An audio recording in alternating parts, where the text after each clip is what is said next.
حضرت انس بن مالک رضی اللہ تعالیٰ عنہ کہتے ہیں 10 سال حضور کی بارگاہ میں رہا, 10 سال, اور 10 سال میں نے حضور کے گھر میں نوکری کی. کہتے ہیں نبی پاک نے کبھی مجھے اف تک نہیں کہا. ہمارا اپنا بچہ جو ہوتا ہے نا بیٹا, اور 10 دنوں میں شاید سینکڑوں دفعہ سن لے یہ کیا کیا ہے وہ کیا. کہتے 10 سال حضور نے مجھے, کہتے میں نے ایک دن بڑا نقصان کر دیا, کوئی بڑی چیز مجھ سے ٹوٹ گئی, بڑا نقصان ہو گیا. تو فرماتے ہیں کہ نبی پاک صلی اللہ علیہ وسلم کی ایک زوجہ محترمہ مجھ پر جلال کرنے لگی, اور ان کا جلال بالکل بجا تھا, ان کا غصہ بالکل ٹھیک تھا, اس لیے کہ میں نے واقعی بڑا نقصان کیا تھا. کہتے ہیں وہ جب جلال کرنے لگی نا تو محبوب تشریف لائے. کیا ہوا؟ کہ یا رسول اللہ یہ دیکھیں اس نے کتنی بڑی چیز توڑ دی.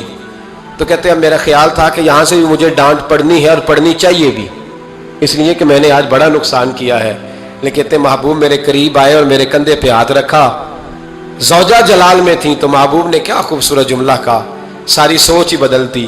فرمانے لگے اس کو نہ ڈانٹ, اس چیز کا ٹوٹنا میرے رب کی رضا تھی تو چیز ٹوٹ گئی ہے, یہ میرے رب کی رضا تھی تو یہ چیز اب یہ غریب ہے اس کا دل نہ توڑ, وہ ٹوٹ گیا, وہ جو ہونا تھا سو ہو گیا, اب چھوڑ, یہ میرے اللہ کی اس چیز کا اتنی دیر رہنا ہی ہمارے حق میں بہتر تھا, تو ٹوٹ گئی تو ختم.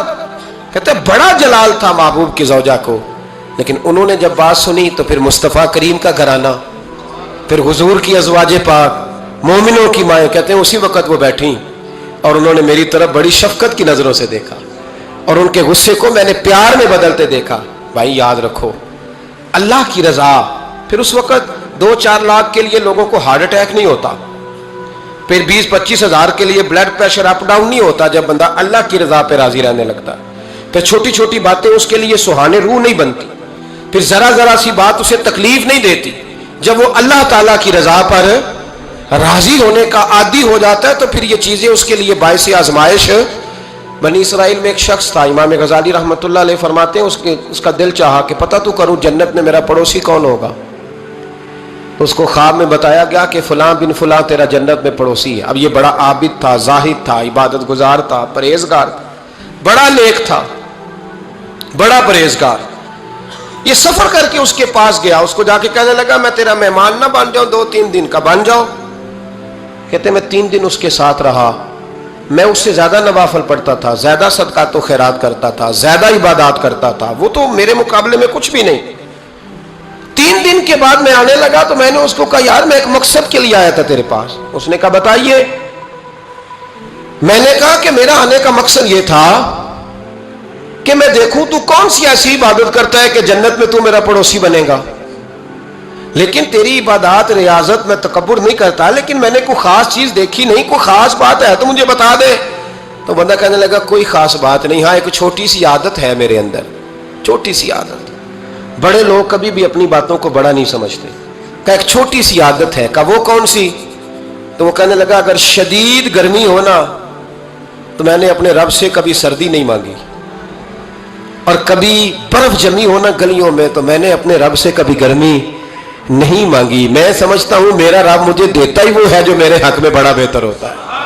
یہ ایک میری چھوٹی سی عادت ہے کہ کڑاکے کی دھوپ میں میں نے کبھی مالک سے سائے کا سوال نہیں کیا, اور اگر تیز بارش ہو رہی ہو تو میں نے کبھی یہ نہیں کہا کہ بارش نہیں ہونی چاہیے تھی, کیا بنے گا فلاں چیز کا. میں سمجھتا ہوں جو بہتر تھا اللہ نے وہی دے دیا ہے تو میں مطمئن رہتا ہوں.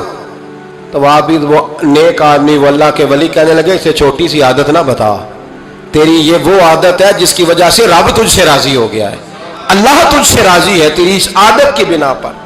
جب ہمارے مزاج میں یہ چیزیں آ جائیں گی نا کہ جو میرے حق میں بہتر تھا مالک نے مجھے وہ دے دیا ہے, پھر ہم ہر جگہ بیٹھنے کی تمنا نہیں کریں گے, پھر سامنے والے سے ہم حسد نہیں کریں گے, پھر ہم یہ نہیں چاہیں گے کہ اللہ کرے وہ مر جائے اور اس کی ہر چیز مجھے مل جائے. پھر ہمارا مزاج, پھر ہماری طبیعت یہ نہیں رہے. میرے نبی پاک صلی اللہ تعالی علیہ وسلم نے فرمایا کہ قیامت کے دن میری امت کا ایک گروہ ایسا ہوگا جسے اللہ تبارک و تعالیٰ اس طرح جنت میں پہنچا دے گا جیسے کوئی بندہ اڑ کے جنت میں چلا جاتا ہے.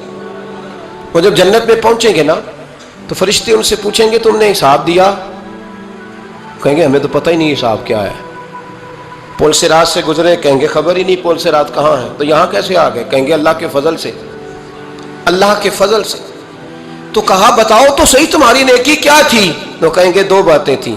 ایک تو ہم اللہ کے حلال کو حلال جانتے تھے، رب کے حرام کو حرام جانتے تھے، اور دوسرا یہ تھا کہ ہم اللہ کے ہر فیصلے پہ راضی رہتے تھے.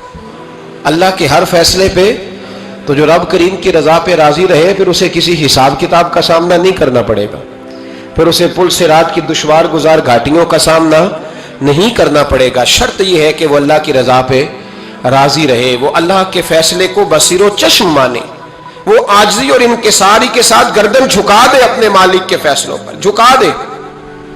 اللہ نے حضرت ابراہیم کو اولاد نہیں دی، پھر زمانے کے بعد دی، پھر دینے کے بعد کہا کہ جاؤ وادی غیر ذی زرع ان میں چھوڑ کے آؤ. سخت گرمیاں ہو جائیں تو لوگ بچوں کو سکول نہیں بھیجتے، چھٹیوں کا اعلان ہو جاتا ہے، لیکن حضرت ابراہیم چھوڑ آئے بچہ. اور بچہ، ایک تو بچہ اللہ تعالیٰ روٹین میں دیتا ہے تو اس کی قدر و منزلت اور ہوتی ہے، اور ایک بندہ بڑی دعاؤں التجاؤں خواہشات کے بعد لیتا ہے، اس کی قدر و منزلت. وہ بچہ جو بڑی دعاؤں کے بعد لیا، کہا چھوڑاؤ، کوئی کھانا نہیں، پانی نہیں، دانا نہیں. حضرت ابراہیم چھوڑ آئے. 13 سال اکٹھے رہنے کی اجازت نہ ملی، اور جب اجازت ملی تو کہا اب چھری اٹھاؤ اور بیٹے کی گردن پہ چلا دو. آپ اس کو آسان کام سمجھتے ہیں؟ اتنی تسلیم و رضا، ہر فیصلے پہ راضی ہونا، ہر فیصلے پہ. یہاں ہمارا حال یہ ہے کہ 2 منٹ کے لیے تکلیف آتی ہے تو لوگ واہ ویلا کرتے، شور بچاتے، کفر بولتے. ہر آدمی آپ اس کو ٹٹول کے دیکھیں تو کہتا ہے سب سے تکلیف میں ہی ہوں. کس سولی پہ لٹکے ہوئے ہم؟ آخر کون سا معاشرے کا ایسا دکھ ہے جو صرف ہمارے پاس ہی آ گیا؟ ہر آدمی کہتا ہے مجھے نہ چھیڑنا، سب سے زیادہ غمگین میں ہی ہوں. بھائی بتا تو صحیح نا کہ آخر کون سی ایسی چیز ہے جو مالک نے تجھے عطا نہیں فرمائی؟